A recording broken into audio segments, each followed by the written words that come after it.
So the Supreme Court of India has announced its verdict in the contempt case against me. It holds me guilty of contempt of court and has imposed a fine of 1 rupee, and failing my depositing that, imprisonment of 3 months and debarring me from practice for 3 years. I had already said in my first statement to the court, and I quote, "I am here to cheerfully submit to any penalty that can be lawfully imposed upon me for what the court has determined to be an offence and what I consider to be the highest duty of a citizen. Therefore, while I reserve my right to seek a review of the conviction and sentencing by way of an appropriate legal remedy, I propose to submit myself to this order and will respectfully pay the fine as I would have submitted to any other lawful punishment. I have always had the greatest respect for the institution of the Supreme Court.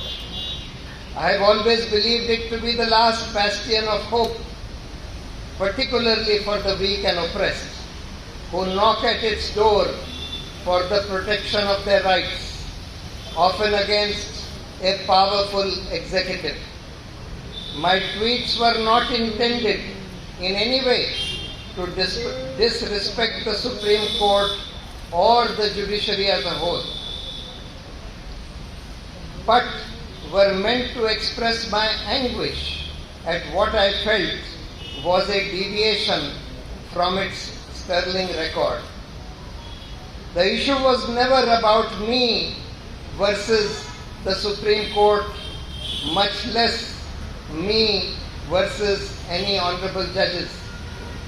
When the Supreme Court of India wins, every Indian wins. Every Indian wants a strong and independent judiciary. Obviously, if the courts get weakened, it weakens the republic and harms every citizen. I am extremely grateful and humbled by the solidarity and support expressed by countless persons, former judges, lawyers, activists, and fellow citizens who encouraged me to remain firm and true to my beliefs and conscience. They strengthen my hope that this trial may draw the country's attention to the cause of freedom of speech and judicial accountability and reforms. What is very heartening is that this case has become a watershed moment for freedom of speech and seems to have encouraged many people to stand up and speak out against the injustices in our society. I would be failing in my duty if I do not thank my legal team. There were many of my colleagues working in my legal team. I can't name all of them, many. Especially senior advocates Rajiv Dhawan and Dushyant Dave. I am more confident now than ever before that truth shall prevail. Long live democracy, Satyamev Jayate. I'll just translate it in Hindi. मैं इसको हिंदी में अनुवाद कर देता हूँ मेरे statement का. आपको स्टेटमेंट की कॉपी मिल जाएगी. सुप्रीम कोर्ट ने अभी अपना फैसला सुनाया है मेरे खिलाफ कंटेम्प्ट केस में.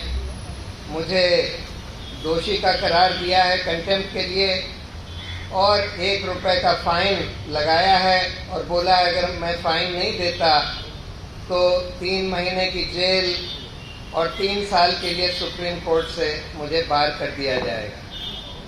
मैंने पहले ही बोला था कि मैं जो भी सुप्रीम कोर्ट मेरे खिलाफ सेंटेंस देगा मैं उसको खुशी खुशी मान लूँगा. ऑफ कोर्स सब्जेक्ट टू मेरी जो राइट है इसके खिलाफ अपील करने की. क्योंकि मैंने जो कहा है वो मुझे लगता है, सुप्रीम कोर्ट ने तो उसको बोल दिया कि ये कंटेम्प्ट है, मुझे लगता है कि वो हर नागरिक का सबसे अहम कर्तव्य है। सच बोलना, जहाँ गलत हो रहा है उसके खिलाफ अपनी आवाज़ उठाना, ये हर नागरिक का सबसे बड़ा कर्तव्य है।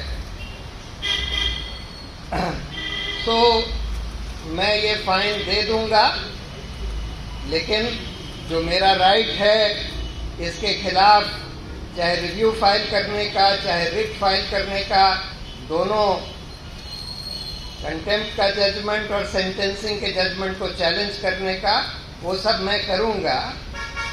और अगर और भी कोई पनिशमेंट इम्पोज किया होता वो भी मुझे मान्य था। ऑब्वियसली सुप्रीम कोर्ट का फैसला सबको मान्य होता है। मेरे लिए सुप्रीम कोर्ट के प्रति बहुत गहरा रिस्पेक्ट रहा है शुरू से, जब से मैं प्रैक्टिस करता रहा हूँ। अब मुझे करीब 37 साल हो गए, 37 साल से ज़्यादा। और मैं ये मानता हूँ कि सुप्रीम कोर्ट वो आखिरी जगह है, खासकर गरीब और कमज़ोर लोगों के लिए, जो उनके पास आते हैं अपने हकों की रक्षा कराने के लिए, और खासकर एक बहुत स्ट्रॉन्ग गवर्नमेंट जब उनके हक वायलेट करती है उसके लिए जब आते हैं। मेरे ट्वीट कोई सुप्रीम कोर्ट या न्यायपालिका को चोट पहुंचाने के लिए नहीं करे गए थे, लेकिन इसलिए करे गए थे कि मुझे लगा कि सुप्रीम कोर्ट हाल में जो इनका बहुत अच्छा रिकॉर्ड रहा है उससे थोड़ा सा फिसल गया। ये इशू ये नहीं है कि मेरे बनाम सुप्रीम कोर्ट के जजों के या मेरे बनाम सुप्रीम कोर्ट के। सुप्रीम कोर्ट को जीतना चाहिए। सुप्रीम कोर्ट अगर स्ट्रांग होता है और स्वतंत्र होता है तो हर नागरिक इस देश का जीतता है, ये देश जीतता है। अगर सुप्रीम कोर्ट कमजोर होता है तो हर नागरिक के लिए हार। मैं अपनी कृतज्ञता और आभार प्रकट करता हूँ। इतने सारे लोग जो मेरे लिए, मेरे सपोर्ट में, मेरे संग सॉलिडारिटी में खड़े हो गए, चाहे वो जज रहे हों, पूर्व जज, चाहे वकील रहे हों, चाहे एक्टिविस्ट रहे हों, चाहे आम नागरिक रहे हैं, इतने सारे लोग खड़े हो गए। और इससे मुझे बहुत हौसला मिलता है और बहुत उम्मीद की किरण जगती है कि देश में ये अभिव्यक्ति की आज़ादी को इससे मजबूती मिलेगी और न्यायपालिका की जवाबदेही और न्यायपालिका में जो बदलाव की ज़रूरत है, इस कैंपेन को भी शक्ति मिलेगी।